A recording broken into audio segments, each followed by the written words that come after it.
Like this guy that we're with, he's writing little notes on the thing, and he's talking like, yes, then we'll do this, then we'll do that. Yeah. Like he's talking through the scenes, yeah. At the time we're just talking his thing, yeah, but that became to be what was crop circle.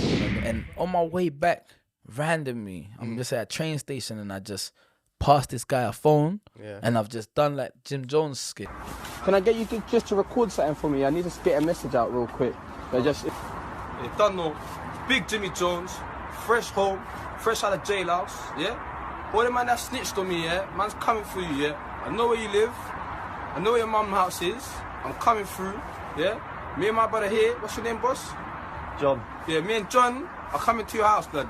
It's about to be a wrap.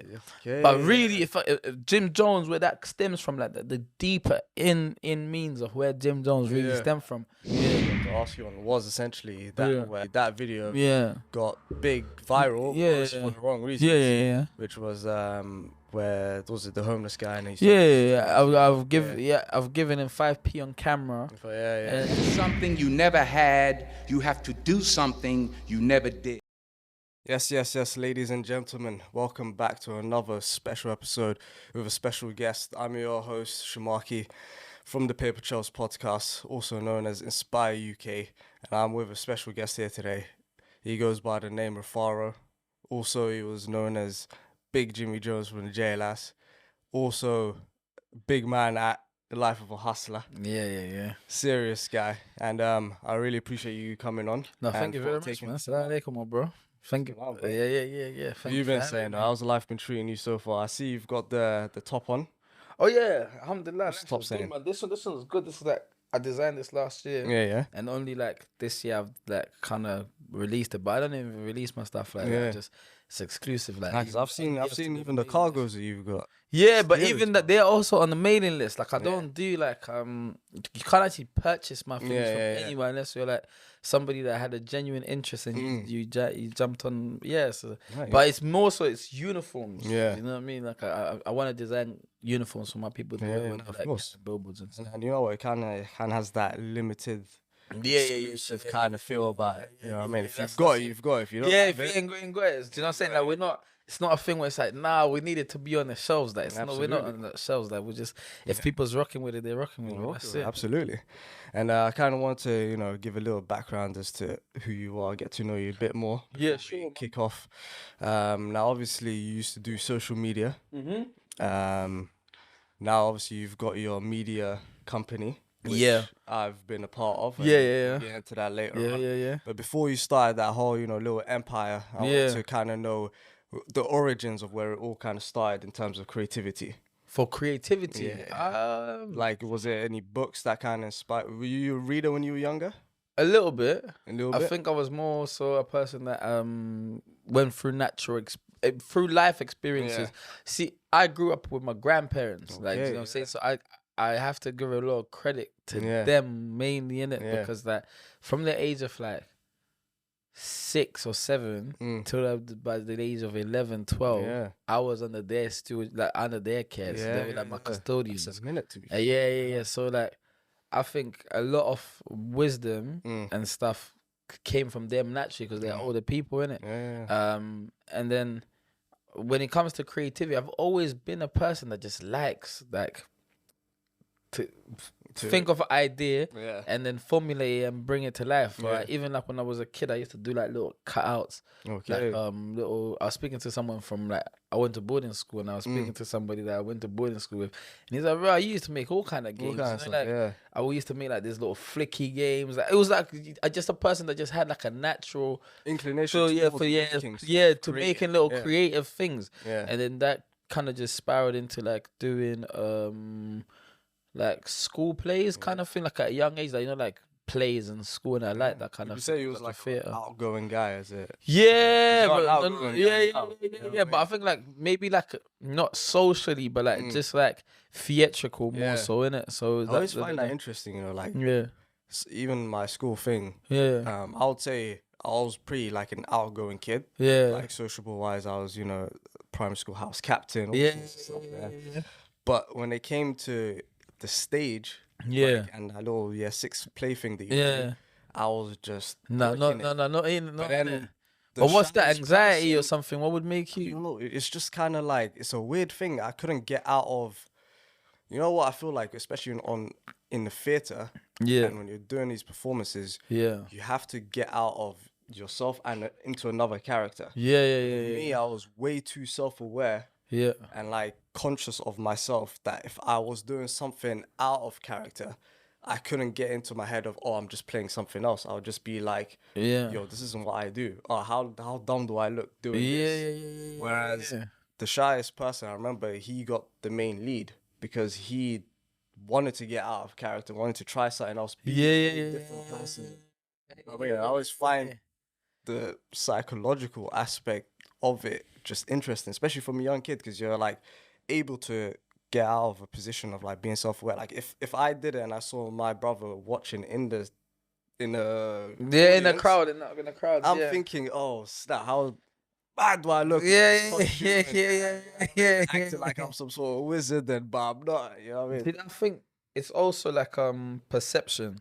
Yeah. I think from a young age, I've never been one person that really cared too much about external Yeah. perspectives of what somebody else may feel in it. Yeah. In terms of like, if I'm acting on something like it's a play, Yeah. we know like, do you know what? Back in the day, it was a lot more easier to Yeah. determine it because it's like, right, they're just in costume, like they're Yeah, doing yeah. their thing. The You know what I'm kids saying? So it's like, yeah, it's like it's cool. But I think now it's a bit more different because a lot of theatrics turn into reality because all we see is through our phone. phone, So you can't actually see whether you can mirror it or determine it out. Yeah. But really and truly, like when I was a kid, I just knew like this is just like a play. So I was just like I was playing a role in it. Do you know what I'm saying? So it's like, yeah, that's how I found it easier to sort of get into them creative spaces and that something and just like do that because it was never self-defining. But I think the older you get, and like especially when it comes into like entertainment industry now, like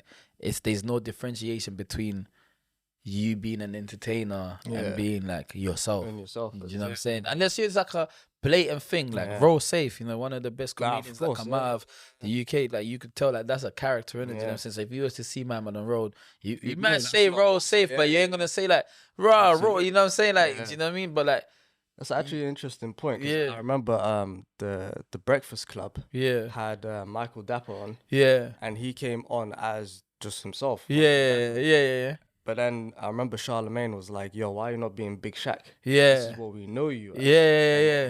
His argument was, I didn't want to come on here as Big Shaq because that's just a Yeah, character. And like do more things. Yeah. This guy can do that. Clean. But to them, it was just like, bro, just do some Big Shaq stuff. Yeah. We don't want to see like this character that we know you as. That's what it's intriguing to why you're people. here. It's But like he's trying to say, nah, this is like there's reality and then there isn't. definitely. You know what I mean?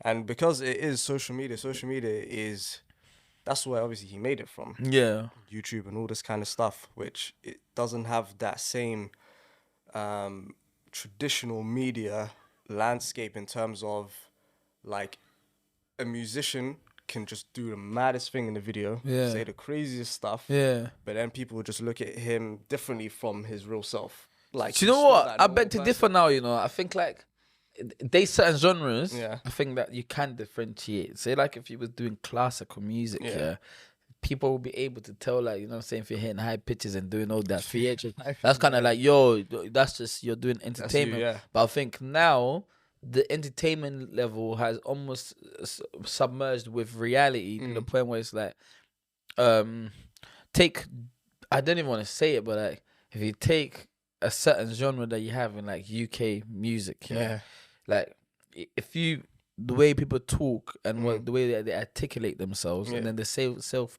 presentation is the same as reality, so it's hard for you to differentiate whether that person is being theatrical or they're being real, because then there's an element where some people say, well, I actually am this thing, and if you were to look into like a news article, or if you look into like some sort of press or courtrooms or whatever, you're like, yo, that person, he really did that thing. Do you know what I'm saying? Or do you know what I'm saying? So it's like, I think also with in our own culture, as like say like a black Asian culture, whatever. You know what I'm saying? Like minority cultures in the UK, yeah, a lot of the stuff that we portray as art has now no longer has like a theatrical element to it. It also has to almost come from like an authentic place. Do you know what I'm saying? Like you could maybe back in the day there could have been people that would have been able to sing of struggle without actually living in struggle. And it would have been acceptable because you wouldn't have been able to tell that. But now I think you wouldn't have social media. Yeah, for you to be like, bro, did you really starve or did you what's going on? really do it? Do you know what I mean? So it's like now it's like art has to come from a place of authenticity. So it's like, what do you stand on as a person? You know what I'm saying? So that, for me, even more, so I know you want to touch on the Jimmy Jones things later on, but that's also a sub part of me, big part of me that felt like I put that on the shelf because it's like, you know, for what my brain processes and what I think personally as a person on a day-to-day basis, it kind of conflicts in a little bit. So it's like, you know what, I got to put that aside because like, some people don't even know Jimmy Jones is a character, you know what I'm saying? They might think like, yo, this is my man, you know what I'm saying? But I think creativity, it's always been great, and it's a form of entertainment at the end of the day, and it doesn't go past just what that element is. But now it's like, yo, because it's actually part of man's reality. Like, you know what I'm saying? Most people look at their social media first before they brush their teeth, so that tells you a lot. No, not even just that, like jobs now look at your social media.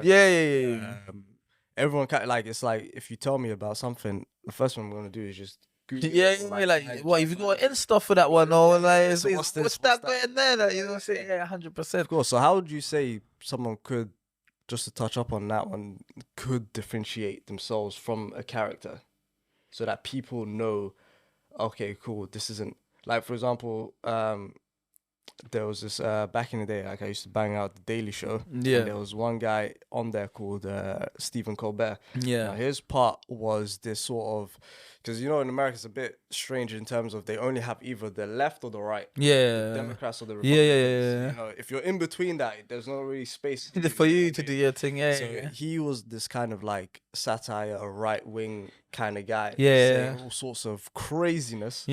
But everyone would laugh because that was his character. And it was called the Stephen Colbert Report. So then afterwards, he ended up getting his own show. And then he said it took him a minute to differentiate between that character he used to play and himself now. Because the problem was, he said that he put the same name.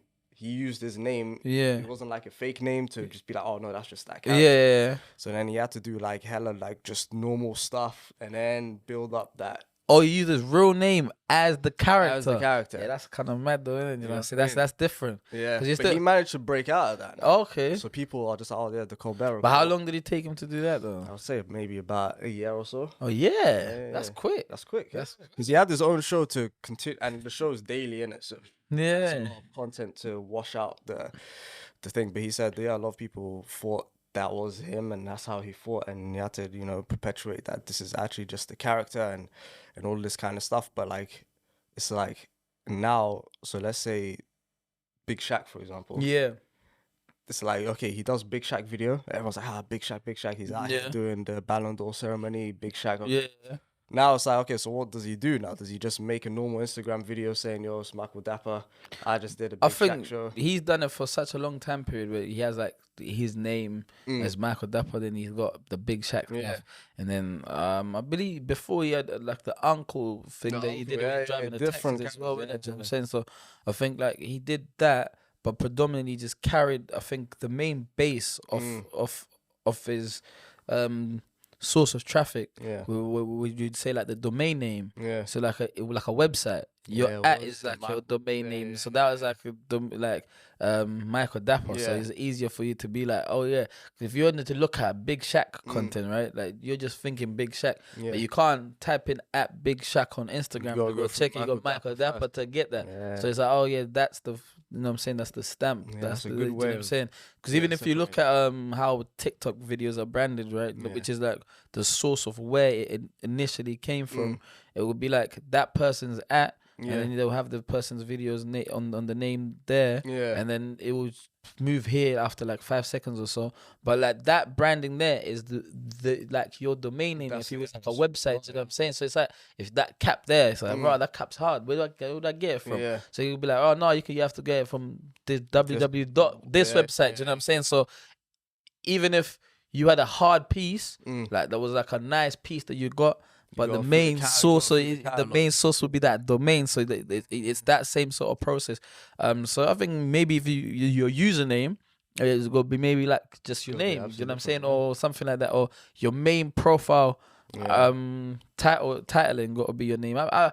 I've always had like something Jimmy in there, like you know what I'm saying. But that's because like for a vast majority of probably like now adult life, probably like 5-6 years, it's been like mainly people just know me as Jimmy, you know what I'm saying? But it was like a way of like distancing myself from not like distancing, but like shifting. It's just a shift. So like, that's Jimmy Jones there, then it's like, why not Jimmy come from Jim Jones? So it had to come from that.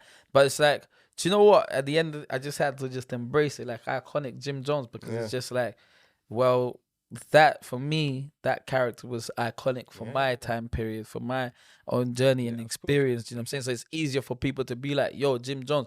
But it's like when I walk through like doors, like and like I'm in corporate spaces most of my time now.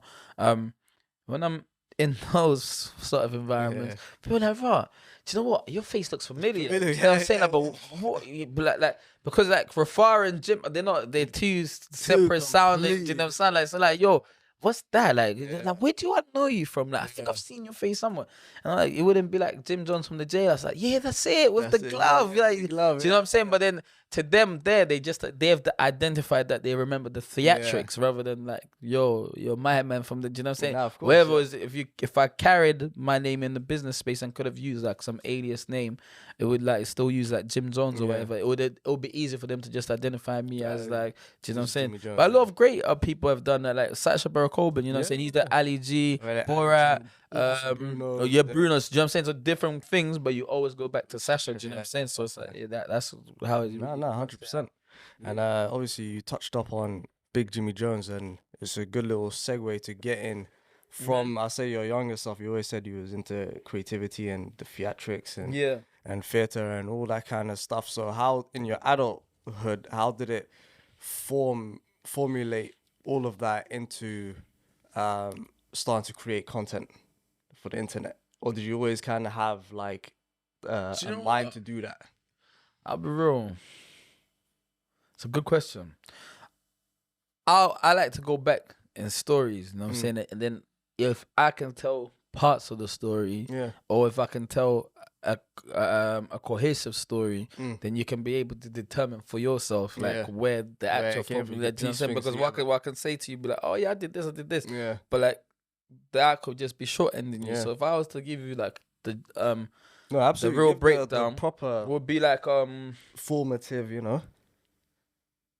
In school, like secondary school, so I really found it kind of difficult to settle into like English culture because I come from a Zimbabwean culture. You know what I'm saying? So it was like a big culture shock for me, and like I come from like a time period where it was just like, you know, like people would make like the way people would like mimic my accent and stuff like that was just like, you know, it's just mad. Like, you know what I'm saying? Like it was just kind of crazy, but like in doing that, I always saw like stupidity and like a lot of like dumbness in what they were doing because I didn't quite understand it. Because you know what I'm saying? Because in my head, I'm seeing one thing from here because I'm saying like the way I'm processing, I'm saying things. I'm gonna be even articulating words better than you are. You know what I'm saying? You're just of course an accent, mate. You know what I'm saying? And then it was like when I was in school, I loved hustling. Do you know what I'm saying? Like there was even got to a point like year 11. I never actually had school bags like in my school books in my bag. I'd give them to like I was a tuck shop basically. But in doing that, like when you speak to people, the welcome and like the kindness in people comes from like more so whatever they can benefit off you or some joy that they can find. You know what I'm saying? Yeah. Some people that would just take my sweets and stuff and give me their book because I'll get searched by the school teacher. They were people that they just loved the way I interacted with them. Do you know what I'm saying? Like, As in a good way? Or yeah, in a funny way, like in a good way, in a very good way. Like you know, like they'll be like, yeah, you just crack me up. Just crack, you know what I'm saying? Like, you know, like you make my day. Like you know what I'm saying? Like you just some funny guy. Like you know what I'm saying? Like you know what? Don't worry, I'll do that for you. Like don't just hold it. Don't even ask me for nothing, but just like I'll do that for you. So I just feel like, right, that's quite a mad skill to have. You know, like how come like, because what he's doing for me, next man wouldn't even do that because they'll think, nah, bro, you're about to get us in trouble. Do you know what I'm saying? Yeah. So from there, I just started deeping like, bro, like, you know what? People just kind of have a thing for like, they like if they can make fun of a scenario, or if you have like a nice, like, welcoming experience with them. So when we were in school, like I started taking little videos on like little phones and like, you know, obviously them times after the Sony Ericsson period, the BlackBerry stuff. Days. But like after the BlackBerry period, you kind of had like Vine, which was like 6-second videos and that sort of thing. But I used to just film them with like guys that I was in school with, the same people that was like, yo, your thing's funny. Like, why don't you just do this? Like, do you know what I'm saying? So we was like I remember secondary school, like we'd go like to the park. And, you know what I'm saying? These times just start getting a little bit mischievous, like smoke a little weed and that. And like we were just in this one park, would film like little content. But I think people that would have inspired us were the American guys, because like when apps really broke through, like coming into the digital proper spaces, the American guys like King Bash and that, they were the guys, in it. You know what I'm saying? Like, and they're like little people that be like, do it for the vibe. Do it for the vibe. You know what I'm saying? Like little things like that. So I was like, that's what we was watching, and I was like, yo, like I would laugh, but I think like, nah, man, I reckon we go like hard, we could go harder than what they're kind of doing. And obviously in the UK, there were like people that were doing it. Like you had people like Jazzy, and you had like A Dot. You had people like I like him. He's actually quite a cool guy. I speak to him quite a bit on the DMs.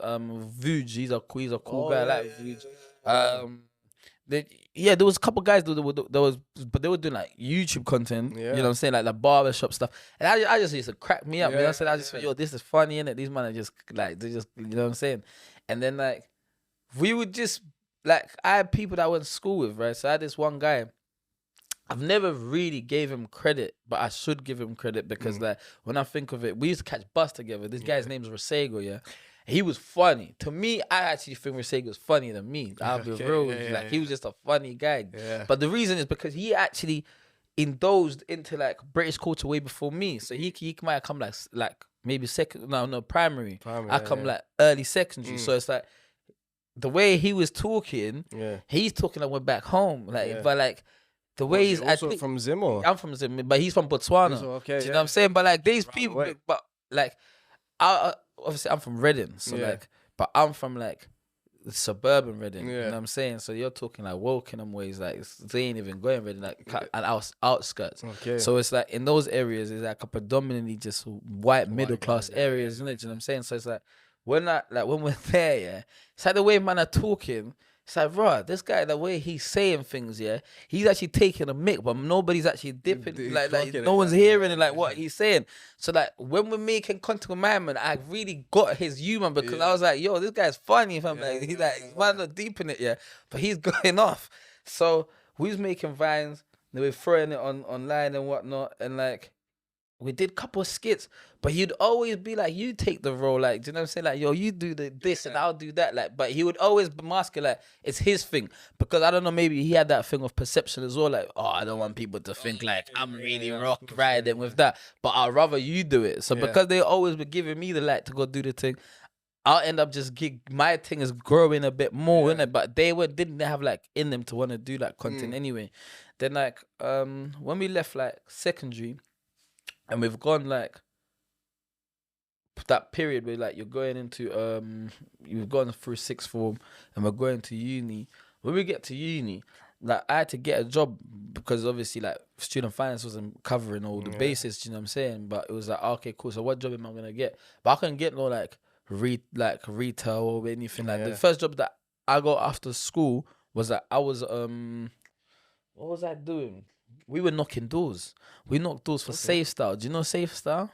Nah. Safe Style is like a Windows company, yeah. Okay. But Is in it this, like homes or homes for everything. Even commercial, I believe they did. Yeah, but they had this one office. They would pay us basic, and the basic would be like something like £20 a week. Yeah, Oh. but the rest of the money you'd make would be like commission off the doors. Okay, yeah, so like yeah. if somebody booked like a consultation, Yeah. as long as the guy went and got your consultation, you get paid, regardless of what happens afterwards. You know what I'm saying? Yeah, took us a little while to finesse that system, but that was what you were getting. They would pay the commission paid well, yeah. What? No, not really. Not really, It yeah. was like 1 week, a couple man went with £20.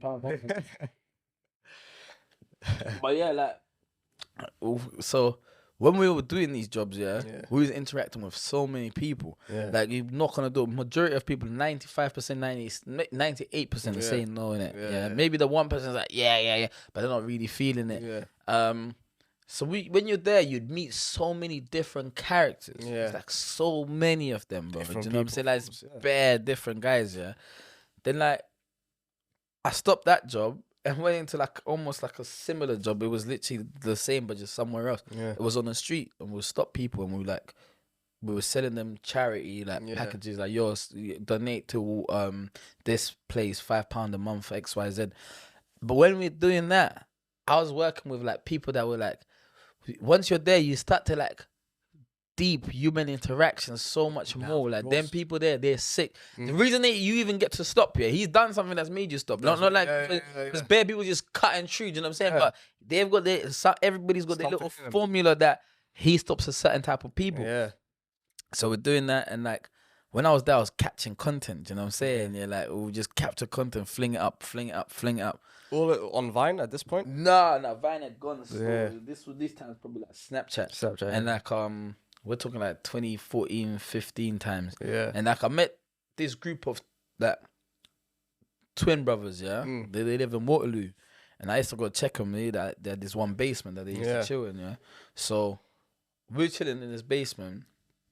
But outside of like work, where we just cooling and whatnot, they had like Musically, which is now TikTok. But at the time, they was doing Musically, like they were doing like bare dance and whatnot. And I was like, yeah, that looks hard. You man are doing your thing still, like that's your pattern. You know what I'm saying? The Aspen is a bit different. I was like, yeah, that's clean. They have hundreds of thousands of followers on there, yeah, but it's Musically. It's not ringing off in England. You know what I'm saying? So it's ringing off. We don't know where it's ringing off. You just got bare followers. We don't even know where they are, bro. Yeah. So we're just like, yeah. So they were doing that. But they were the first people that I saw in my life that had this like influencer, like, What, mentality sort of? yeah, sort of like a way of moving. Like, you know, like we're in a room or something and be like, yeah, my video didn't really see 100 likes or it didn't see 200 likes or something. I thought to myself, like, what are you man talking about? Like, like, why would you even care? Like, you know what I'm saying? But I was, before that time period or just during in and around that time period, I was throwing content on Facebook because my Facebook kind of like built up a little bit. So like I had a lot of people in my local area, you know what I'm saying? Like Reading, I was like, you know what I'm saying? I was doing my little something. But I also incorporated myself with like some good local businesses that had like young people at the forefront of them, so that they would just push my stuff out naturally. Do you know what I'm saying? And then bro, we're just pushing content, and then what's happened? When I was in uni, so when we was in uni, it must have been like maybe the second year or maybe the end of first year, I started doing more content, London related content. Do you know what I'm saying? So it started like getting a bit more like London people. It made more sense to them. Do you know what I'm saying? But maybe other things may have been alienated at the time because not every clock on. them times, you know, like London. I think since pandemic, a lot more Londoners have been open to what's going on outside of London. But them times, it's just like like it's just a London thing. You know what I'm saying? So it's like, man. I was doing some more like London based type of content, and then like more people start like paying attention. And then I did like some little short like stuff that I was doing on Instagram. But my Instagram was never popping like that. So it wasn't really. Snapchat was where I was really getting my little traction. Do you know what I'm saying? Yeah. And when we were in uni, one day, like just on a random day, like I was just out with some friends and like I just got one text, like no, it wasn't a text. It was like a Snapchat message sort of thing, yeah. And the thing was like, Nines sat and something. I was like, bro, like Nines is thing, but this time that's my favorite artist. Probably still my favorite artist now. But like yo, like I've been banging your tune for some years. You know who's this? You know what I'm saying? So I was like, bro. So I've clicked on it. I'm like, and it's like video shoot tomorrow. Pull up, everyone. Like, so I feel like, bro, is this like a broadcast sort of message or what? Yeah. So I responded. I said, well, is it cool if I come or whatever? He's like, yeah, pull up. Yeah. So I've shown man in the pub like, yo, bro, you look at that. Like, yeah, go on, keys. Like, you know what I mean? Like, yo, you know what I'm saying? Yeah, trust. Gee, I've gone there the next day, captured my little contents while I'm over there, put it on my Snap. My Snapchat was blowing up, bro. It was going crazy. Like, everybody.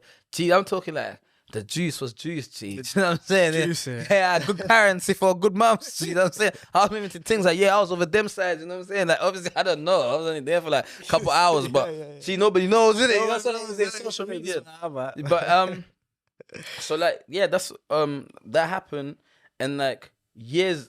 I tried to capitalize off it. It didn't work out. Yeah. Did something else again. Then he dropped. So wait, that video there that he asked you to come on. That there wasn't the crop circle thing. Was it just like a music video or what kind of? This was like 2015. This is like Ye music video that they were just filming it. Like I think like they just invited like bare people to come. And I just thought, I'm just gonna go see it, what's going on. I gone and watched it. And then Jamal Edwards was there. Rest in peace to him. And he was doing his thing.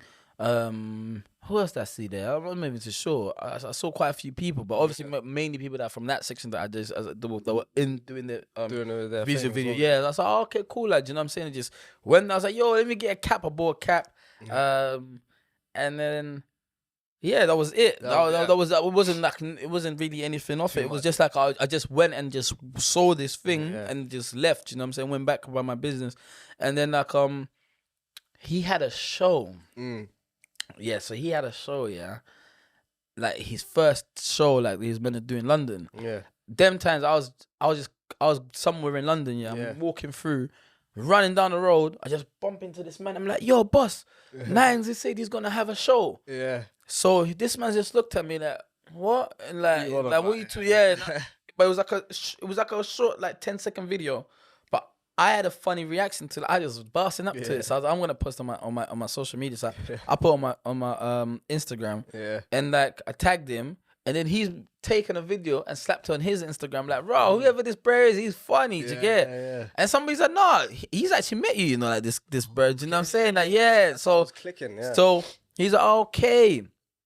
Then when the tickets came out, I was like, when the tickets come out, I'm gonna do another next funny little video. Yeah. I done like a next one, which was like. The ticket sold out within like 2 minutes or something like that. Sounding crazy, yeah. So when that happened, I done another one. I was like, oh, don't think about it too much. It's like something like that. And like I used that. It was like the underlay, like a little soundbite that was just underneath, but it was like a Sampha soundbite. Them time Sampha's that soundbite went crazy for a little while. So it was like I used that. He shared it and said, yo, just that is like a follow up to what had happened with the first video. I was like, oh, sick. But then these times, because he's done that. Obviously, he's a notable person, so people in my area, they're saying, yo, now your thing, you know what I'm saying? Now, you know what? You're funny to us. They say, now your thing is 30 to us, you know what I'm saying? So I was like, bro. So that gave me a lot of like encouragement to do more content. So like throughout the time period I was doing content, then I met like a videographer through that time period. And but I was doing more clothing related things before that, do you know what I'm saying? So I was doing really like my secret drop stuff. That was my main, you know what I'm saying? That was my main project, and everything I did was like just trying to build up on this clothing brand. And then man, it just kind of just spiraling process through. How I ended up on Jimmy Jones is like, long story short, the following winter, Nines dropped 1 foot in, I believe. 1 foot in, 1 foot in, and he messaged me randomly and said, raw, like, yo, like, you know what I'm saying? I was like, bro, I'm rating the album, innit? Big up, innit? You know what I'm saying? Thank you for hitting me up, you know what I'm saying? Like, the album went hard.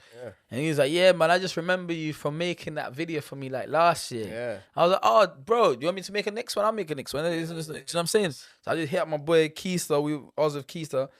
We drove around, parked up in one spot. I just came up with this skit where like I'd wear a shirt and then I'd wear No, like a smart shirt. I wear some like jogging bottoms. Then I wore like a smart shoe and like a sandal.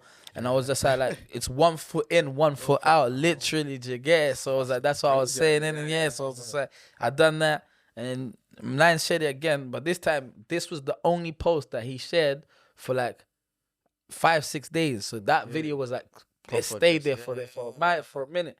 And like, I was like, bro, big up for sharing my things, you know what I'm saying? But I didn't really know, like, because every time I pick up a bit of momentum, everything would just kind of not really go that way. Yeah, of course. So it was like, oh, okay, cool. Then he was showing you a lot of love, to be fair. Yeah, that's what I'm saying. Like, but I don't even know him, so it's like that, yo, yeah. but he just respected, like, just I don't know, just like the content, you know what I'm saying? Very humble about it, but your stuff was hilarious, bro. Yeah. It's not just like a meaty video. It was actually good.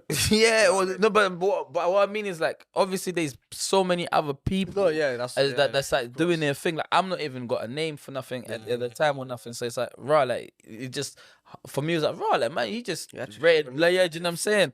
And then after that time, what happened though?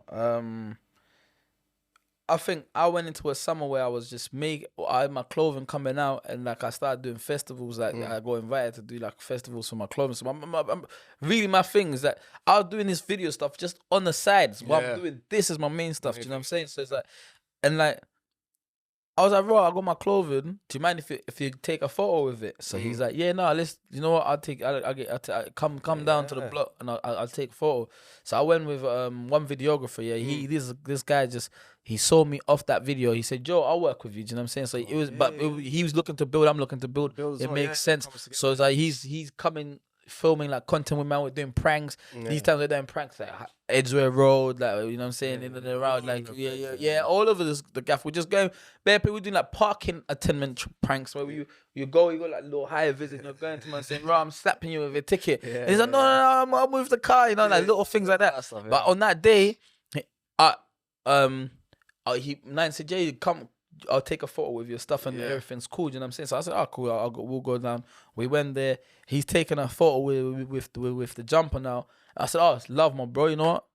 I appreciate that. I'm off on my way in it. He's like, where you going? I was like, I'm going back to my bits. You know what I'm saying? Or, you know what I'm saying? I'll go get to my section. He said, no. Kick it for a second. I actually got to speak to you about something. So he's like, I want to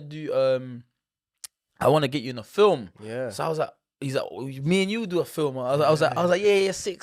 So I'll grab you, get the camera. Let's do this little skit. You know what I'm saying?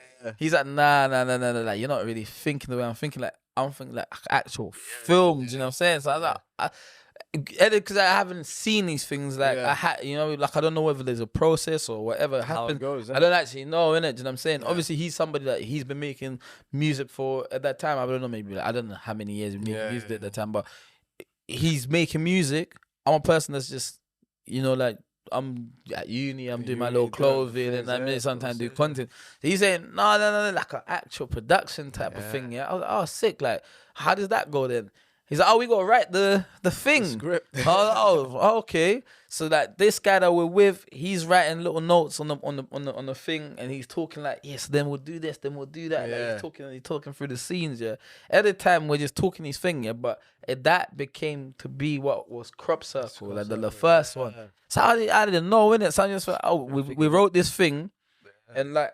We did like a few trips. We just go back over, bro. I said that it wasn't even the office. Like when he said like he never like I remember I heard like one of his bars recently. Like the strip was his office. Yeah. If I go back in time, I would say that's true because I had no business being there. I'd only just go chat to him about the script. But we're talking about the script and we're just sitting on the bro. One time, sit down, we're sitting there and like. There's a group of youths that have just come. I'm not from the area, so I don't know anything about nothing. So I'm just, these youths have come around like, yo, bro, we got high little loud. So I'm thinking like he knows these man because obviously he's, you know what I'm saying? Like the way that he's like, he's like, what ones you use, man, smoking? They're like, yeah, we're smoking these ones. Yeah, if that's happening, some Fed vans just pulled up, some massive like big van just come, whoop. These youths, he's dropped his weed close to man, I'm like, yo, what's going on here, bro? Like, not like this other youth. He's dropped his weed. So I'm thinking, bro, So the festival gone up to him, crab man. He's taken man and walked off with man somewhere else. I was like, who's that man then? He's like, I don't know them guys. I was like, what? I was like, yo, gee, like, man, give us the heads up, bro. You know what I'm saying? What's going on around here, bro? So anyway, You man are actually in the crop circle, bro. it really in the crop circle, bro. And like I remember it was like a time period now. Yeah.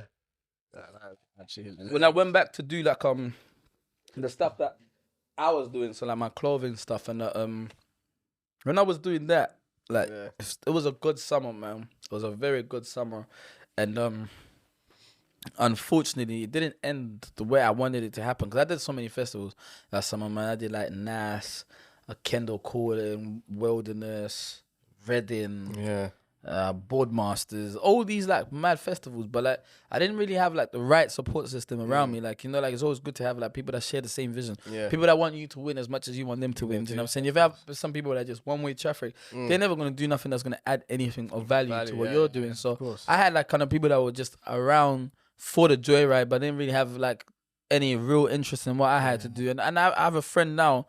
I've been rocking with this guy for some many years, and he was around in and around that sort of infrastructure that I had at the time. And they, to be honest, man, were just abusing my thing. I don't know why, but it was like, obviously, I'm 21 at the time, and like, gee, I'm the youngest guy that's got like a stall, like a shop in the festivals. I'm saying we're getting. Were you selling, what was it? My clothing, like, so like secret drop stuff. So that's the reason we're there. But when you're working in these festivals and you work like you got like a vendor or you're part of the organizers kind of, because the organizers you're on a lease with them, innit? So it's like you got all access, anything, you know what I'm saying? You don't even get searched. You know, like we pulled up in a van, at one of the first festivals we gone there, we're smoking up, we're charged up. I don't even smoke weed nowadays, but them times I smoke weed. Always we're charged up. We've open the door, and the guy's going, "Ooh, it smells nice up in there, innit?" Okay. He's like, well, we should get a search dogs. We're like, ha ha ha. He's like, ha ha with us. They ain't even searched us, so he didn't even care. You know what I'm saying? Like, you get a lot of like leeway. You get you're cool. And like, guys saw that opportunity and wanted to exploit it, and I was just like blasé because I just felt like, you know what, these are cool, these are my friends, like let them do what they're doing. But I had like a mindset of like, if we do this festival run, then we can maybe go do the pop-up shop run, then we can do like this thing and that thing, and then maybe ultimately, you know what I'm saying, we can build something worthwhile. You know what I'm saying? And then like even if I'm driving the vision. If you're the guy that's coming from, you're doing logistics. If I'm gonna pay somebody for that logistics, you're gonna see that bread. You know what I'm saying? Why would I go to another company? You're the guy I'm gonna give the money for. If I'm gonna having people in the stool, why would I hire them people? I hire you. You get the money. You know what I'm saying? So like, there was that was my vision anyway, and it would have got to a point where it's like, I believe like other people would have had their own things that they can then stem off it and do whatever they want to do with it. But unfortunately, it didn't go that way, and bro, we ended up losing everything that we had worked for that summer, and like it's just like it just went left. What do you mean by losing? Like we just was like, so how the actual story was that, so we did so many festivals, right? Yeah. And like basically, I had people that was in and around that didn't, like, they've seen the access that we can get. Okay. Right? So they festivals and going behind scenes. Yeah. Like, they've seen that, innit? You know what I'm saying? Yeah. So they're thinking to themselves like, rah, okay, so I can do this now. So I'm saying, no, I can do that. They start moving like how they thought they could be moving, like if say they was back home, like, you know what I'm saying? Like, even abusing the system to the point where it's like, I've gone out one time, I've gone somewhere, I've come back, and there's a man standing here, like, say this is man's shop, There's a man standing there that's got like a antenna in his hair, like he's got like a little earpiece, like little satin, He's just standing there. These men are hitting balloons and smoking weed right there in man's shop, I've come back and I've gone, yo, you man, like, you see my man here? The man's got, nah, it's calm, bro. It's calm, bro. But no, it's not calm, bro. Like, you know, see my man. The swear down, same, wallahi, the same day we got raided, innit? So it's like, the shop was done for. Do you know what I'm saying? And then on top of that, there was other things that happened in the festival that had nothing to do with man, but it's like, it's because it was in and around your situation. And kind of like, also I take responsibility because I was stupid, because I was like, you know, like, sometimes you man do this like pro-black thing. Like, my broski. But my broski is not my broski with you, bro. He's thinking, I'm going to do that. But if anything goes left for him, he's thinking, no, I'm with broski. Do you know what I'm saying? But these times, you don't even know my man. Do you know what I'm saying? So it's like, there was a situation that transpired in this that took place in this festival, that had nothing to do with me or all my team in it, But these youths have got bagged somewhere and they've gone, where with them, man? Do you know what I'm saying, So I was already pissed off about something else, I left my stool, went somewhere else. I went to watch gigs and like, I come out of gigs' set, I left there. I'm heading back, but I thought, let me just pass through the stool just to make sure everything's cool. Because you got stock in there, and you make sure everything's cool. I've gone there, bro. There's like 20, 30 torches, by man's stool, I'm thinking, what? I was like, yo, what are you man doing? He's like, who are you? I was like, I'm the guy for this stool. He's like, great. The police want to chat to you now. I was like, what? I said, that's got nothing to do with me. So we got back now. I'll go into this thing. And like these times I'm yacked, I'm actually so fresh, like I swear down, like, but like I wish man never had the insight I have now. I'm ruffling in it, because I'm so angry. I'm just sticking at whoever is there. I'm just like, bro, if we were like this company or that company, you wouldn't do this to us. And it got to the point the guy's about to release us, innit? Like I saw my mother's like the guy's about to release us, but they're keeping us hostage for something else. Like, they're just taking time. And, like, we've gone there, and, like, I've seen all these man sitting there. And I say, brother, I don't even know you, man. So why you man got me in here for, like, come on, man. Like, do you know what I'm saying? Like, what's your point? You might as well let, do you know what I'm saying? Like, I don't, my section is this section. So why you man putting man in your thing? Because your thing gone left, bro. Do you know what I'm saying? So, obviously, they could tell, like, we're not with these people. We're our own thing, innit? Do you know what I'm saying? So, like, it's like, I'm working legit, bro. I'm paying my tax. I'm doing my thing. You've come there, you're doing something else. I'm not even part of your profit shares. I'm not even part of nothing. You've just dropped me in it for no apparent reason, bro. So, they were about to release man, to let us cut out. And I've just looked at this one bro, and I just say something outrageous to him, and he's just kind of like, he didn't take it kindly, innit? So he's just been like, oh, okay, cool. He left, spoke to this head of police that was outside, and like, they've let my colleagues go and say, nah, you can wait. And then them youths that have been back, they're still sitting there.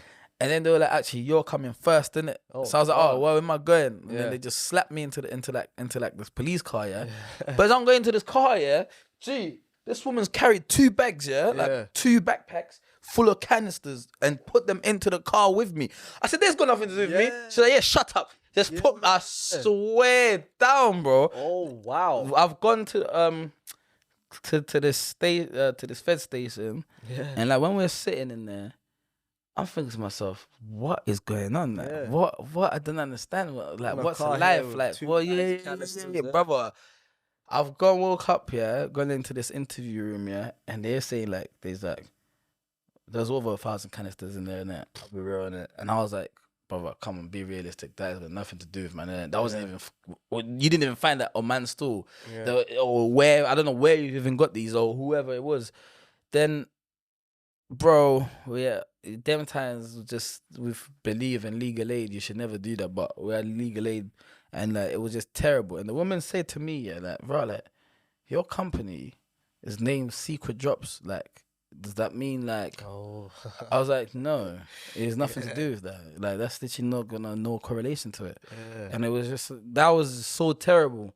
And it just, and then when I come back, mum were like, so are we getting our deposits from this festival or not? I thought to myself, you man got the I feel like you lot got the cheek, but I just, I kind of just cut ties, and we went our separate ways with certain people. Never really been cool with them like that since then.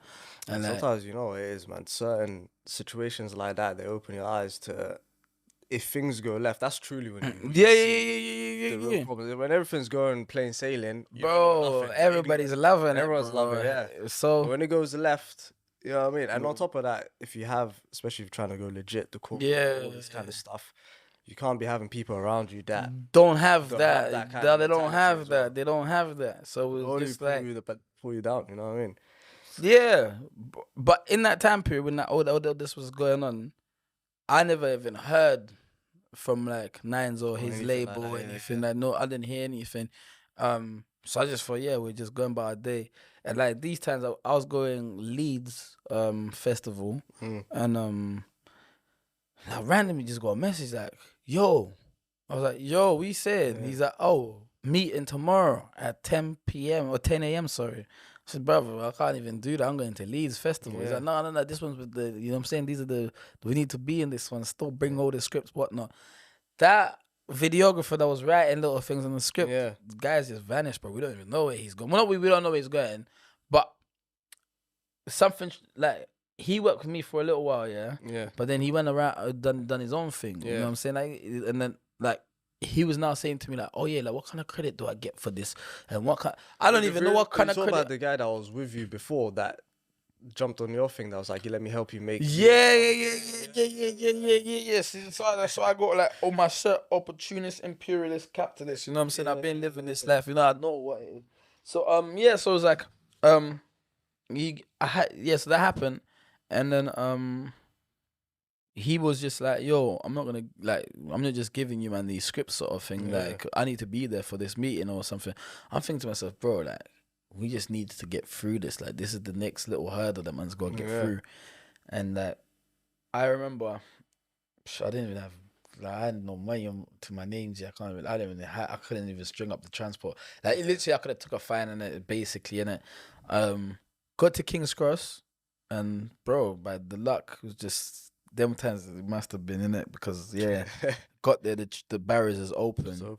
Went through, and jumped train from like King's Cross all the way to like them sides, and go out. And I've run to this block and just been like, like, what's going on? And then we spoke about the thing, but we because we ain't got no scripts, but I remembered what the basis of the story was, so we're just talking like about what the storyline would have been.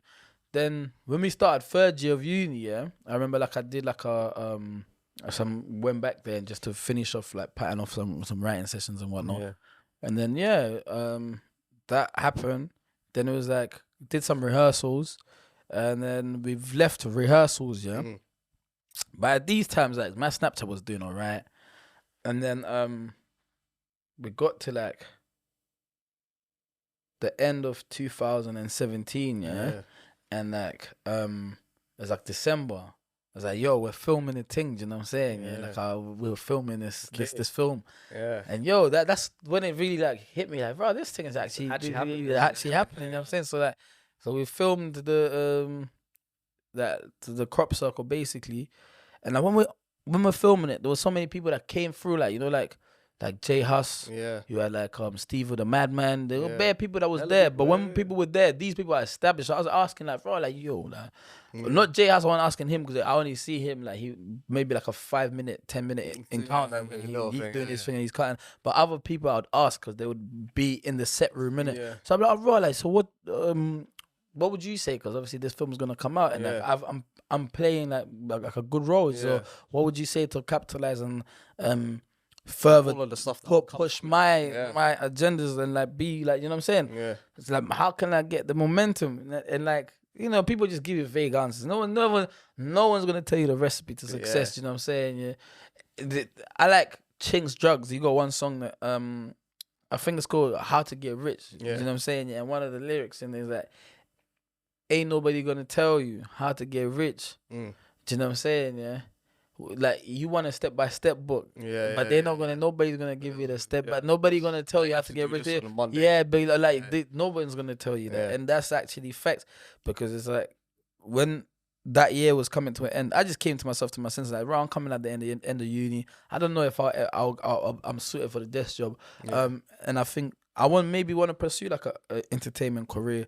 So I just came up with this 180-day plan where like every single day for the 180 days, I'll create content and I'll slap it onto Instagram and that sort of thing and see what it'll come out of happens, you know what I mean? And on the second day, I was in East London with my guy, and we've bumped into one man, and like he's done something like a little freestyle thing, but it was just so jokes. Like it was just a good energy around, and like I've slapped that up, and that's done well. Do you know what I'm saying? Like, it did well. Like this video, like I'm talking like this my own little personal. I had like 1,000 people on there. Yeah. It's seen like 2,000, 3,000 views. Yeah, He was like, yo, this is funny. Yeah. Then I'd left my guy's house and like going back there, I just come back and going back.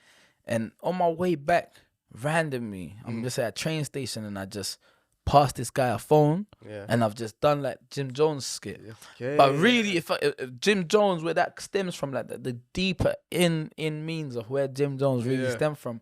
There's a guy from my area when I was a kid that went to jail when we was like, maybe I may have been 15, 14. Yeah. He might have been 16, 17. But he didn't go adult prison. He just went to like the youth prison and Feltham.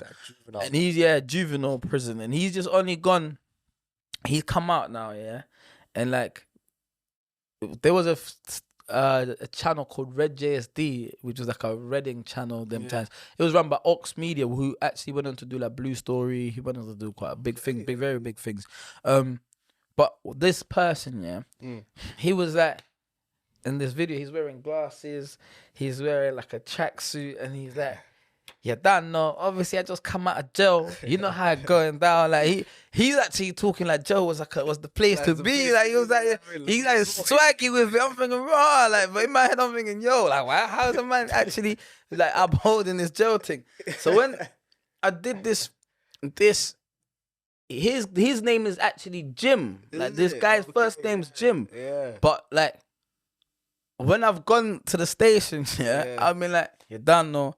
Jim Jones, I don't know where Jim Jones it came from, but I was like, but I was thinking of my man. I didn't think of his street tag, I thought of his first name. And I was just like, yo, and then I've just kind of just rhymed it off, you know what I'm saying? But I did what he would have done, but just like, I would just take a comic or mick out of it, you know what I'm saying? And like, I've thrown that onto the gram, and it kind of just, but at the time, Instagram was different. I've always said the story, like, it had like a, the activities page was still there, so where you could see what other people are interacting with. So that way you would naturally get free footfall through, like, say somebody just seen like, right, this person's liked it, or 10 people are followers like this thing. Like, let's see what that's about. You know what I'm saying? So that's how that kind of went about. And then it went viral, and then people like I'm Just Bay, a lot of like Hackney's Finest, like a lot of big pages was they shared it, and like when they shared it, it was like, bruv. It was mad, innit? Yeah. Because like I knew this film's coming. Okay. I was on there before I had this Jim Jones thing going. So I was like, bro, I've got this thing going, do you know what I'm saying? And it was like, I've done bare. And it's just like, I remember ringing my boy E-Man. I'm like, E-Man, yo, what if this Jim Jones character went up to somebody else and did this? And he's like, what?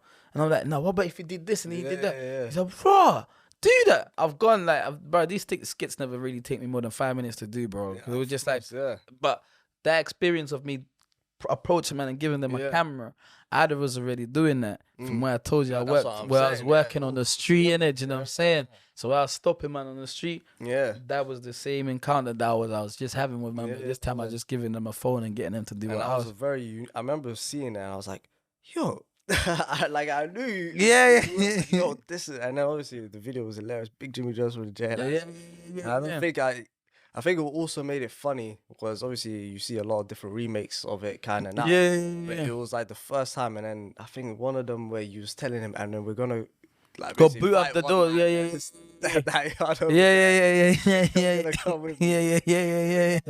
I was like, yo, the concept of it was hilarious. That's what killed me. But the fact that he said he even took 5 minutes and tied it into obviously all the street kind of people. It's a sick way that it kind of fits in. And then obviously I saw as well that Jimmy Jones became a proper character for you. Like, So then what was that like? Was it people just messaging you saying, yo, do you want to jump on this thing?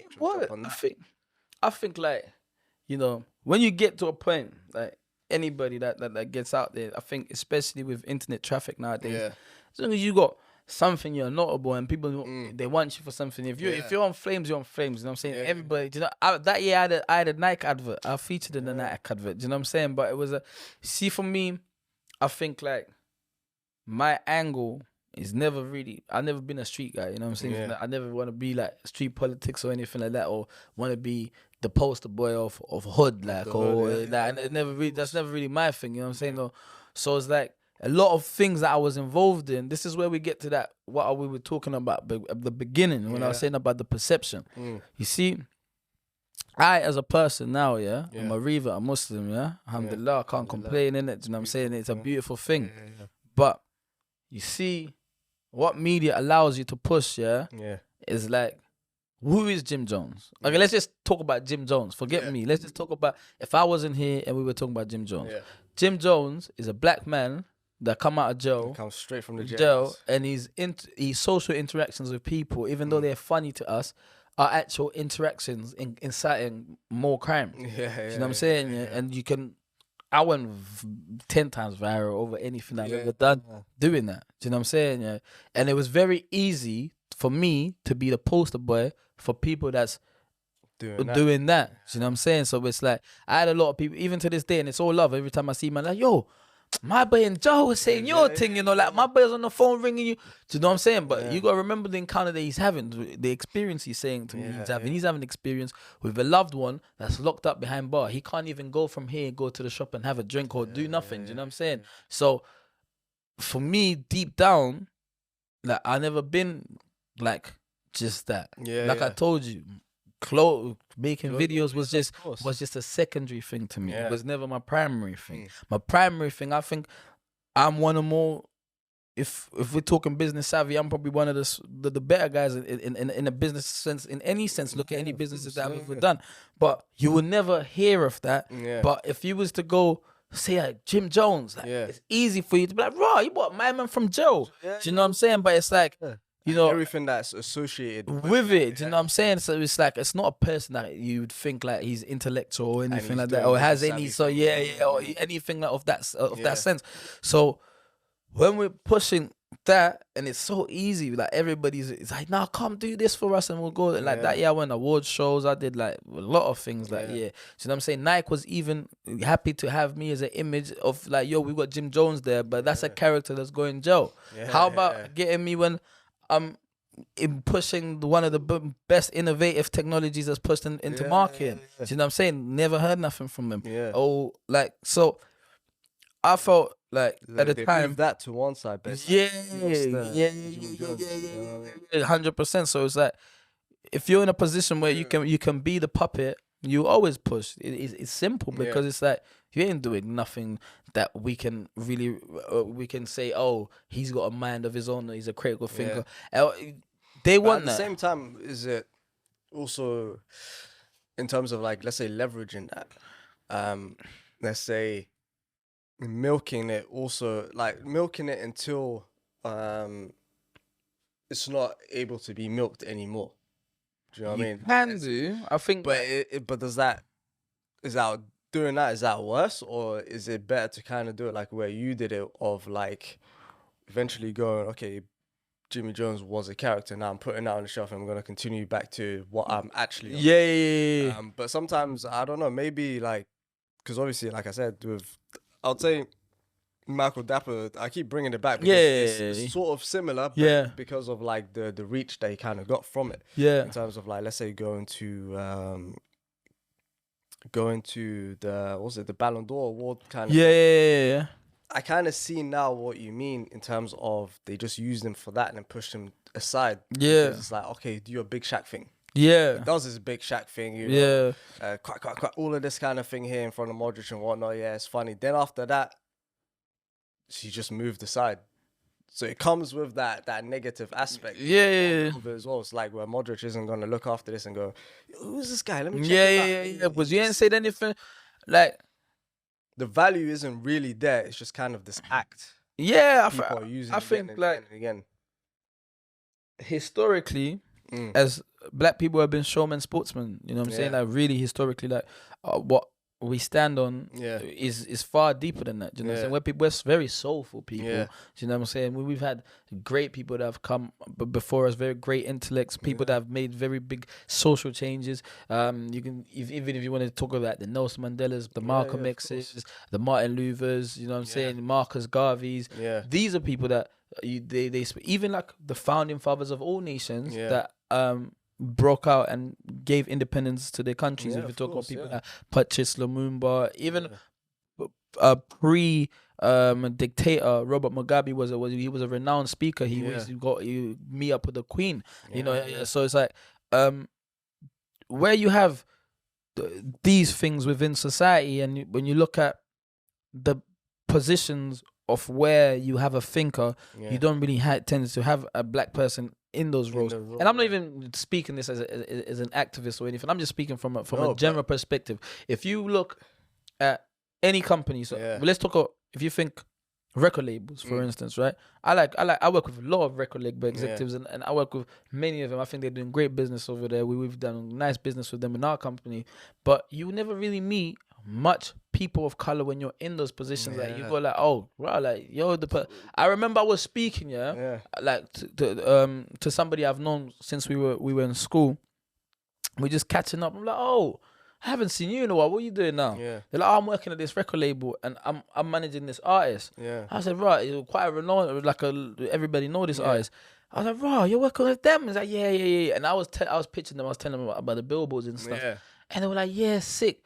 But then in the conversation that they were having, they were like, oh yeah, we want to do like the cover art for this project that we have. And we're just going to use something authentic and real, which is this person's mugshot. So I thought, raw, like, that's crazy. Do you know what I'm saying? Like, my man's obviously that's his image and maybe branding, but I'm thinking to myself, like, I'm not having this conversation in your hood, you know. I'm having this conversation so way. You know what I'm saying? But we're having this thing. Level. Yeah, do you know what I'm saying? And like, I was thinking to myself, like, raw, like, but maybe I'm an overthinker. So I was thinking to myself, like, right, like that kind of expectation of your hardship. Maybe you're gonna see some little bit of bread, but I don't know, innit? I don't know. I don't know anyone's figures. I don't talk anyone's numbers. That's their numbers. But I'm just talking from the idea of just like, right, like, you know what I'm saying? Like the image that they're using to project you. Yeah, like, you know what I'm saying? And it's just like, I just thought to myself, okay, fair enough. And it's like, when it comes to like, even I want to talk on like, say the Black Lives Matter movement that happened when the George Floyd thing. You know, there was never really any solutions that were discussed that would have made any real changes within the society. Even just yesterday, if you look on Instagram black posts. Yeah, bro. Like I think like what's that about? So it's like I'm in a position where I just naturally feel like, you know, whatever society has to shape and shake for you, it's gonna be that. But at the end of the day, just play your cards right, and obviously just you're maneuvering to get to your position and the next position. But I choose not to be like. The reason why I say what you're saying is profound. Yeah, is because if you look at these massive, let's say, record labels, shoe brands, all these people here, the craziest part is that the culture that people want that sells right now is the black culture. 100%. Even the African American, 100%. That sells. 100%. So now it's like, let's say for example, Jimmy Jones is like this renowned guy. Now it's like, okay, cool, Rufaro, we're gonna use Big Jimmy Jones doing madnesses, signing Jailhouse, all this kind of shit, to sell to who? Other kids, but not just kids, also black kids. So now it's like, not only is jail cool, but everything that comes around it, cool enough. To like, and it wouldn't happen in any other market. You wouldn't. A white guy in jail or this. You wouldn't. It's mad. And you wouldn't. Kind of comes to like also what Kanye was saying. Sway interview, where he was kind of like, despite Beyonce being one of the biggest people out there, one of the richest people out there, you've seen how her concerts do it. Lucian Grange pays her bills, gives her check. And it's like, all these industries are making money off of the biggest thing. Where in any other scenario, it wouldn't be the case, because if you're doing madnesses on your clothing brand, you're the biggest guy. But instead, you've said, nah, I don't even have to do all that work. Let me get the biggest guy, slap him with my clothes, and then use that as leverage. And then if something happens down the road, maybe we'll slap a black Instagram post. Say BLM. And then that's it. But I think it's crazy how you clock that in the middle of all of that, despite being in a position where a lot of people would have been like, cool, I'll be milked by, I guess, the industry. to perpetuate this character, this brand, this image, and you being like, nah, you know what, that's not who I am, and that's not Nah, I don't think my conscience really sit well with it, because after a while, it's like, who are you? Who are you? Yeah, do you know what I'm saying? Yeah, do you know what I'm saying? Like, lose yourself in the internet's all one of point. that. It's just one thing. Mm. But you know what I'm saying? Like, I'm Zimbabwean first and foremost. Do you know what I'm saying? Yeah. Mm. Actually, Muslim first and foremost. Yeah. But like Zimbabwean Muslim. You know what I'm saying? Yeah. So like, you know, like I said to you, I was raised by my grandparents, and it's like, you know, you get so many people that like give you traction, likes, whatever. Do you know what I'm saying? Yeah. But what's the greater meaning of it? There's not really much. You know what I'm saying? I don't know these people. You know what I'm saying? These are just numerical numbers that I'm just looking on my phone, innit? You know what I'm saying? Like, hey, you got 10,000 likes, but these are 10,000 likes of people that was happy for me to say like, I'm gonna go kick down the man's door, innit? You know what I'm saying? Yeah. But I've gone past that, you know what I'm saying? I provided job opportunities in different markets, you know what I'm saying? I've gone and done innovative technology and pushed it into like, we're the first company to be working direct marketing with cooperating digital and human interaction in festivals. We did 13 different festivals last season, you know what I'm saying? So we worked Glastonbury, Reading Festival, Wireless. We've done all the biggest ones, but the same mechanisms and the same things that were happy to push me as somebody that was saying, I just come out of jail, you man, I'm doing the madness. They never showed me the same thing or level, or nowhere, not even a tenth of the level of respect that this Jim Jones character got, or the same level of traction. Do you know what I'm saying? I'm still using the same tools. There's nothing, do you know what I'm saying? So I'm assuming that they would still do the same thing. But unfortunately, they don't. If anything, they're suppressing. And even if, like, I remember saying to somebody before, they were like, bro, like, you see, you lose followers, bro.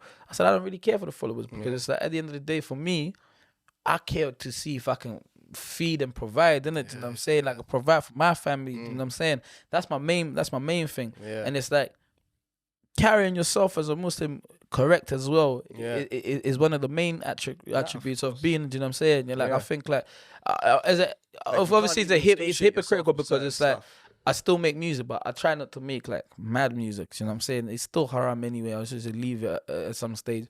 But it's like, you know, besides that, I ain't even, to be fair, I ain't dropped nothing in like in a while anyway. But it's like, I do think like the deeper meaning and the essence of like pushing culture now, especially with content creation, I think anything can sell as long as it's garbage. But if you're gonna give people something of value and something of integrity and respect, nobody wants to hear it. And like, it's so sad, because you could come out like a sexist and say that, okay, these women that have genuine good business ideas and a genuine good head on them that are doing no numbers on socials. Zero. Giving great value. Great value. People that's giving great knowledge. Zero. You come out, shake your ass and objectify yourself, you're going to see the most interaction you ever seen in your life. But it's like, there's more to these people than that, though. Do you think that maybe comes from the and the same place goes, like, for example, like, we grew up on social media. And when we would go to social media, it wouldn't be a case of going there for informative information. You just kind of go there to like laugh or to check something, to loot, I guess it would be another form of escape. Escapism. So because it's a breeding platform of escape, do you think people don't really want to hear that informative stuff? They're just like, bro, I just want to bool off and just, do you think that's what social media now is built up of? Because I was having this kind of sort of conversation with another guest that I had on called Kai, and he does essentially what you're doing as well, which is media as well, and all that stuff. And I was kind of saying, it's like, even podcasts, people now, like, if you look at the tractions and the kind of stuff that people that talk brazy and all sorts of stuff, but if it's I'd say an informative one, kind of, you know, like constructive one, then it's kind of like, you know, I don't really want to hear that right now. I thought. Do you think it's just the breeding? Do you think it's just the way that social media is set up that it almost takes? When you say set up, you have to look at who set up. That's what you have to look at. Because we're just users. Do you know what I'm saying? We don't have an influence on the algorithm systems, rather past than what we see on face value. So if you're there's a thing that I've heard, I don't know if it's factual, but I've heard it. And I'm more inclined to believe it than anything else because of how their economic development has been and how their social structures are set up. Yeah. In China, I've heard you can't see nonsense TikTok, innit? Do you know what I'm saying? I've heard like when people are over there, they're watching things. They don't see none of that sort of thing. Like kids see informative things and things that would stimulate and grow their minds and stuff like that, and get open their minds to different things. They're teaching stuff, but whereas here. Gee, you could, you know what I'm saying? You're seeing all sorts of like non-informative things, but things that just, you know, like I went somewhere before, and like this was when like Island Boys was trending, Way down, bro. It's like a programming, We're in a room somewhere. I've never been. I don't know these people, and I just went, I'm an Island Boy. And somebody elsewhere just pinged up, said, "Time to make it." I was thinking, what? But when you think of it, like. That's a program, and you're thinking you've heard that, I've heard it. We both know what I'm talking about. Do you know what I'm saying? But it's like we're consuming so much, like blog pages. Another thing I say, you got hold blog pages to accountable because there's some of the people that is like breeding violence within our communities. Because a blog will find something of hate and something of like. Just negative, derogatory memes and that slap it onto their thing like, oh, this bro say this about that guy, you know what I'm saying? And this is what's going on, do you know what I'm saying? And then obviously in the comments, people are speculating. People are speculating in their room. I reckon my man would slap him, or my man done this to him and this. 100%. And it comes back to that thing of what social media is and has become. Like in terms of, it's like they might have this conversation behind closed doors. But then they're like, but bro, that's not going to give us any clicks, any views, and that's what they live off of. That's 100%. So now it's like, okay, cool. Do we give up our morals for the clicks? And a lot of people are going to most likely do that. The way like I can't even see social media now, the way I think about it in terms of even content creating, is kind of like just a massive school playground. You've got the jokers there, you've got someone there that might be serious, you've got all sorts of walks of life, but the table that's going to be the most popular is always going to be the one that's like hyped and like considered cool, talking about who's beefing who, this kind of gossip and that kind of thing. Like that's, and you see it, that's what's everything's about. Like essentially, if we just spoke here right now about this driller. This guy. See, this. I don't really like all that type of stuff. See, I don't even like consuming that type of stuff. It's just that it's a weird energy. It ain't got. It's got maybe a different platform, a whole different setting needs to be made to mentally make people go, okay, this is why I come for informative things, because social media is just washed altogether. Probably it's just crazy what you see on social media. You know what I'm saying? And though I think like. It's very difficult because it's like I think we've got to a stage now, where more people want to just consume like nonsense than they want to consume something that's real. So when you got that kind of going on, you're not gonna have like you come out and you're trying to speak your senses and this thing and that thing, and you think you're gonna. It's not really. It's not really that. TikTok. So you got. I think. You cater for your niche market and those people that's listening. You can't cater for the masses because even like the Prophet couldn't even turn everybody onto the right pathways. You know what I'm saying? Even now, you know, 1,000 years later, 1,400 years later, you ain't got no. Obviously, Islam is one of the fastest growing religions. Even those that come from the stem from the Abrahamic faiths like Judaism and Christianity, you know. But there's a root passage in change everyone. But there's a passage in the Quran that says like we will do what those that came us before would do as well. So like in a sense like what the Christians and the Judaism, the people that for Judaism did. So it's like we will get to a point where we're washing it down, and it's like even now, you see man praying Salah in the music video, you know what I'm saying? That's a bit bougie. You know what I'm saying? It's not really my kind of source, you know what I mean? But that's what one man's doing. And then it's like he's renowned with a lot of fame, but bare kuffs follow my man, you know. Like, it's not like it's just Muslims that's following my man's thing, you know. He's praying Salah in a music video. And then, you know, like you got one of the biggest songs now, Taliban's I think it's called, the one that goes like, you say you bad from which part? No. In that, my man, one of the lyrics in that video, my man saying something like, I got bum like Islam, like do you know what I'm saying? Like, and man are grooving to this and just reciting all kind of madness. You know what I'm saying? Like, even when, like, you're talking about this one got chef, this one done. That is what peoples of the time. This is the time, but this was all spoken about before. So this is gonna happen. Even the Muslims is betraying the Muslims. You know what I'm saying? So like, in a sense, as people, Sorry, bro. do your thing, bro. Yeah, 100%. Remember where you were? Yeah, no, I do. I was saying like even like the Muslims, even the Muslims betraying each other or killing each other, and this will come when there's a time like that, and even like Wizwas is very prominent now when it like the whispers of the shaitans in the people's ears. You know what I'm saying? Like it's just there in it. You know what I'm saying? And it's like, my situation. I know you haven't even got to ask me that yet, but I'll say like the Akwasi situation. It was very like a turning point where I said like, yo, I'm better than this. Like I'm really just this person. Like to just give a bit of context, the part that I was going to ask you on was essentially that where obviously I think you retweeted one of the things that Mizzy guy was doing. And you said obviously I had my thing, which was essentially that video.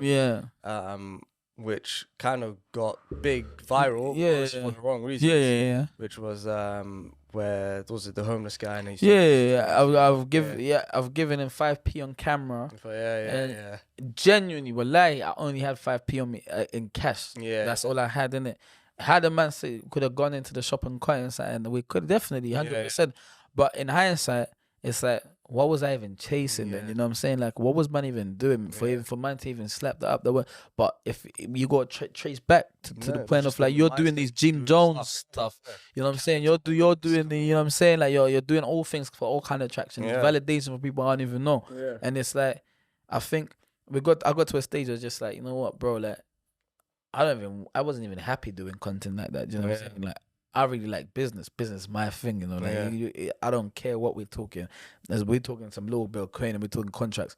I love that all day. And being behind the scenes, I love it. I don't even care to be the main guy. Other people have the shine. You do your thing. You be the main guy. Me, I'm a person of integrity and respect. So it's like when I was looking at that, it's like, rough. I'm like, that actually was kind of mad, And these are the times I'm even looking at Islam even deeper, and I'm even kind of praying a little bit. And it's like, bro, like, gee, like,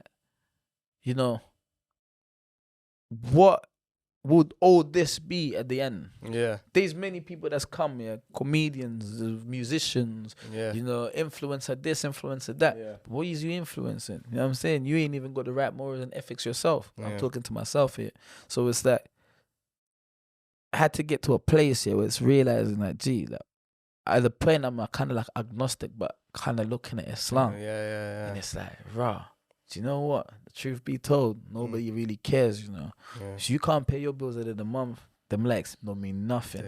You know what I'm saying? If you can't put food on the table, them likes mean nothing. And there was a time when man's popping, you're going bare places, you're this guy ain't got no money. I can't even put food in my fridge.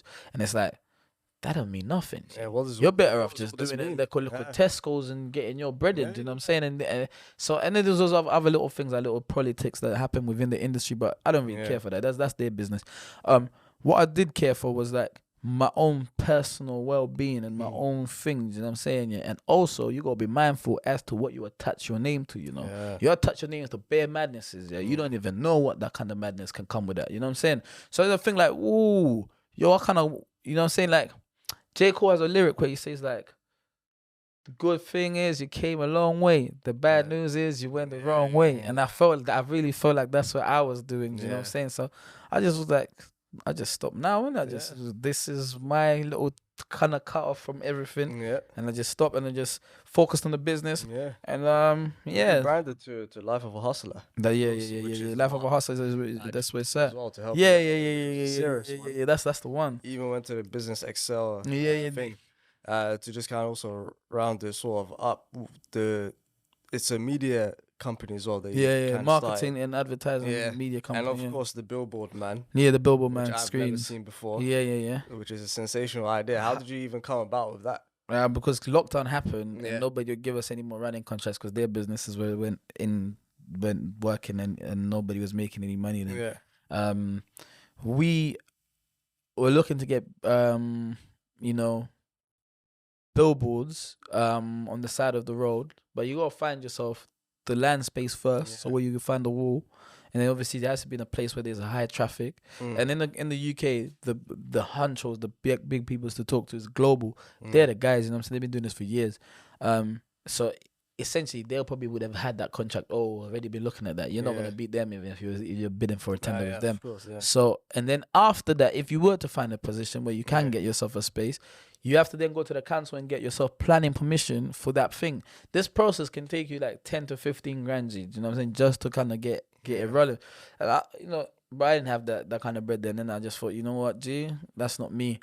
I was sort of speaking to somebody in respects to getting some sort of screens, like vans. I don't know if you've seen like the massive van that's got like 3 screens on it. I wanted to get something like that going, but I didn't manage to do that. And then it came across, and we were talking to one manufacturer that was talking about making like protocol, making like these boards and that sort of thing. I thought that was a great idea. If there's anything that I do know, I've already got the experience from doing street market, like speaking and talking to people, and what that would entail. So I was just like, I saw that, and I was like, let's get like a little sample made, got a prototype made. Went to the first festival, which was like Isle of Wight festival, and then after that we rolled through and just did other festivals, and then like kind of just spiraled went into the market, man. Really, man. And essentially, bro, our team is global, man. We got people like in different parts of the world. You know what I'm saying? Like we're in 3 continents at the moment. Okay.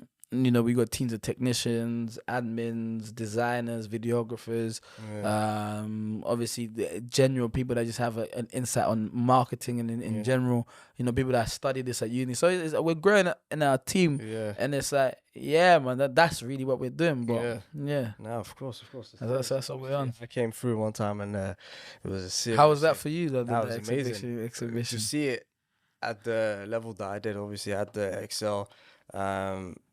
To see the sort of, because a lot of people are promoting their thing, different types of businesses.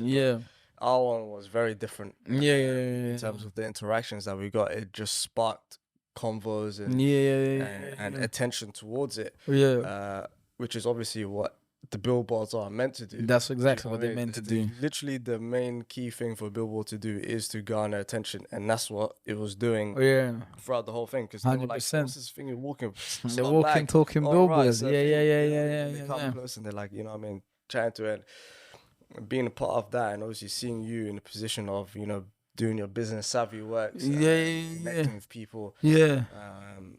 It was actually amazing to kind of see, and completely different from, let's say, the character of Jimmy Jones. And like the way you've, I would say, molded yourself into that.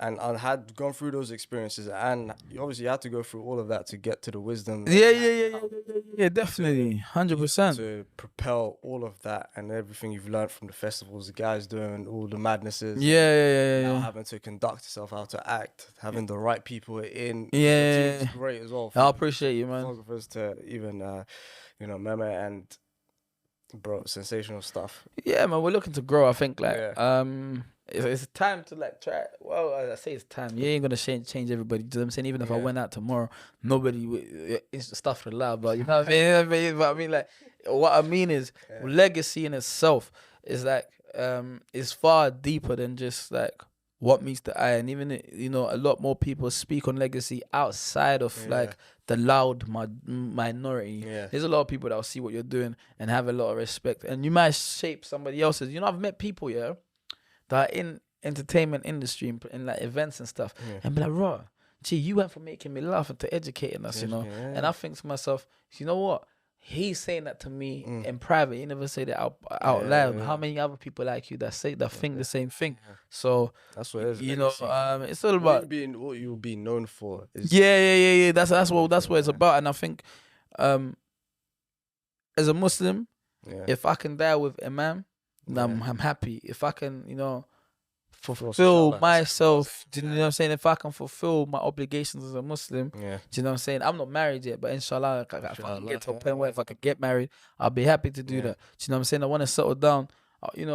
If I can give wisdom in the right places and the right knowledge, then do you know what I'm saying? And I my own personal thing is that, you know, you're never gonna change everything that's going on in the world. You know what I'm saying? All bad. You know what I'm saying? You can talk on bad for years, but it's like what we can directly impact on and give an influence on. If we can, you know what I'm saying, give a little chime in on where you can chime on. And happy, man. You know what I'm saying? Of course. Yeah. Beautiful way to round it off. Thank you very much, bro. Appreciate you for coming on. Yeah. You're a busy man, you know. Yeah. From London. Nah. So for you to come on to give the time, it's been wonderful, and even the convos that we had as well. I wish we could have gone for longer. Yeah. But we'll definitely have to have you on again for part 2. 100%. 100%. But it's been a pleasure. Yeah. Thank you, my bro. Appreciate you. Cheers. Love. In a bit. Thanks for listening to the Paper Trails podcast. If you like this episode, please leave a review, comment, like, and subscribe. And be sure to follow us on all our socials. Keep moving, keep growing, keep learning. See you at work.